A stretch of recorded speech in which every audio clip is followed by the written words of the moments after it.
Hey guys, welcome back to another Pogtastic video. Now if you saw my last video, you would know I was not a big fan of The Amazing Spider-Man 2. And if you saw my video before that, you would know I was not a big fan of The Amazing Spider-Man. And if you also saw my last video, you would have noticed I sounded a bit off. Now if you saw my Amazing Spider-Man review, you would know that I was not a big fan of it. I apologize as it was flu season. Anyways, films, movies, the pictures, originating from the silent era from the 1890s to the 1920s. No sound, just music, with over-the-top acting. Then the talkies came out, revolutionizing the industry of film. Over the years, film's popularity has grown to the point of being an important part of our culture. That brings me to today's video. What makes films timed? What do I mean by that? Well, what makes a film good? When I say timed, I don't mean films that came out when your grandparents were young. I mean films that are just so good they'll be remembered for future generations. And in today's video, we will be looking at these major subjects: characters, dialogue, the message and deliverance, and plot. I will try and get through each point within the mark of 10 minutes. Oh, and warning, this video will contain spoilers for films. Ready? Let's go.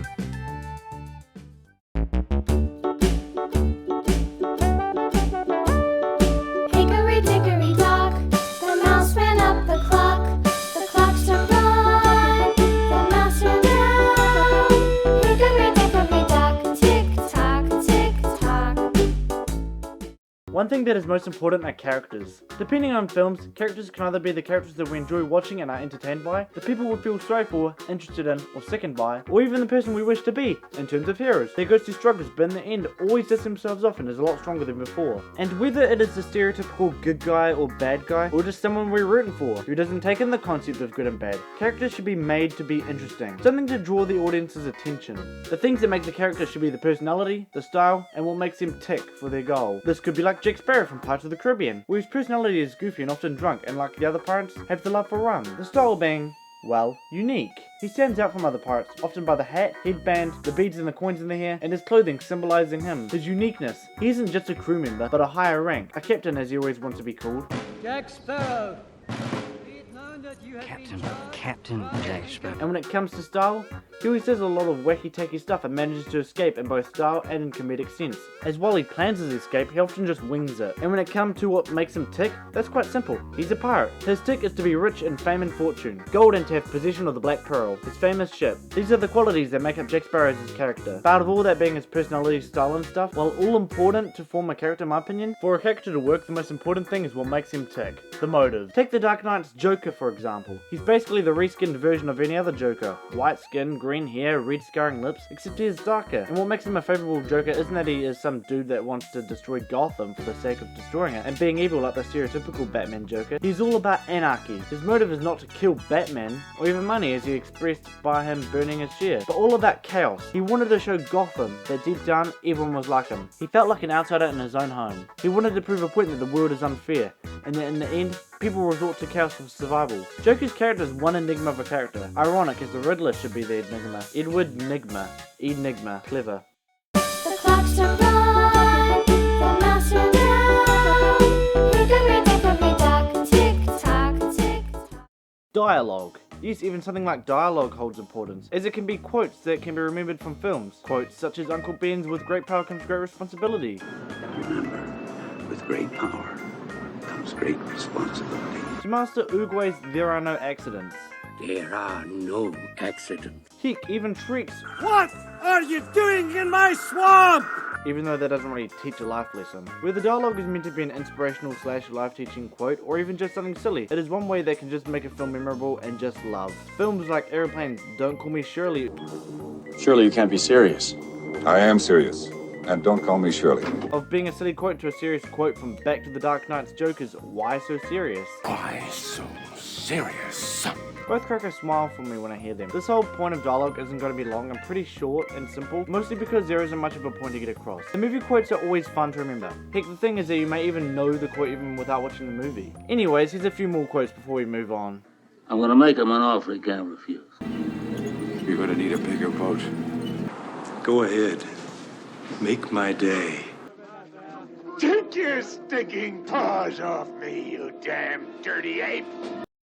The mouse ran up the clocks are run, the mouse ran down. Hickory dock, tick tock. Basically, almost every film has a message trying to get across. The message of a film can teach us all a lesson, and when it comes to The Deliverance, in my opinion, I feel that it should be read in between the lines of the film. One film I like the message and deliverance of is Coco. The message is basically all about family with the theme of showing how the past and present is more interlinked than we thought, but of course also showing the culture of Mexican holidays. This one being Dia de los Muertos, or in English, Day of the Dead. The movie shows us the music, the clothing, the language, Spanish, of Mexico, and I think it was beautifully done. It was based around Dia de los Muertos, which is basically a day in which Mexicans paint their faces with a skeleton style and remember their loved ones. Now the important thing in film about message and deliverance is how it's delivered. Now I ain't the most political person and try to stay away from being biased, but when it comes to films like 2019 Charlie's Angels, you can't be surprised that it flopped with its message. Genuinely reboots / remasters of classic or good films is typically a bad idea, as it kind of ruins the sparks of the film that we watched when we were younger. And back to Charlie's Angels, the director Elizabeth Banks played a dangerous game of the type of film she wanted to make, and let me be clear, this has nothing to do with female actors, but the director tried doing a representation of a group of people. The main message is women can do anything, which I don't agree with. Sorry ladies, I'm an anti-simp. Granted they can, I do believe so, but not literally everything. Was meant to make one woman identity as she is the strong one or she's meant to be the intelligent one. The movie kind of linked that. The movie kind of made it where the main protagonists are strong and smart and can't lose in a fight. Patrick Stewart's in it. I don't know why. I like him, but recent roles he has been given hasn't been good. I'm getting off track. The main point is that if you want the message being women can do anything, do a show don't tell. First literal message of the film is I think women can do anything. Also might I say, literally all men in this film but one is bad. Wilma Bosley, who is no longer a person but a rank, was the bad guy the entire time. Plus, multiple men casualties were harmed in the mission, most likely killed. Doesn't really come off as funny but unlikable. And above all, Charlie, who is the boss of the Angels, is also a woman? I decided what to do with Elena Hofflin. What's that? She's our new recruit. Good. Thank you, Boz. Good, thank you, Boz. I appreciate the call. I appreciate the call. Why? Women can do literally anything they want. Men are trash. This is what a utopia looks like where women beat men. Yeah, not a good message. And it didn't help that Elizabeth blamed men for the failure. It flopped because the trailer sucked, the movie sucked, and so did the message and deliverance. You want to make a film that empowers women to give things a go? Fine by me. But when making a film that is quite openly political, do not be surprised to get backlash. That's where I think Coco succeeds. They didn't shove political ideologies down our throat when using a group of people. They simply showed us their culture and style, and I just loved it. Hickory dickory dock, the mouse ran up the clock. The clock struck one, the mouse ran down. Hickory dickory dock, tick tock. When it comes to plot, this is quite obviously important in films. It's of course the story of the film, what the whole film is about. Whether you know what the plot is from the start of the film, or even has to take the whole film to understand what the heck just happened, such as Tenet. The plot is very important, probably the most important, as without the plot, there is no story. And let's say with big companies like Netflix just spewing out movies by the dozen, the idea of plots in all these films are often lazy or repetitive.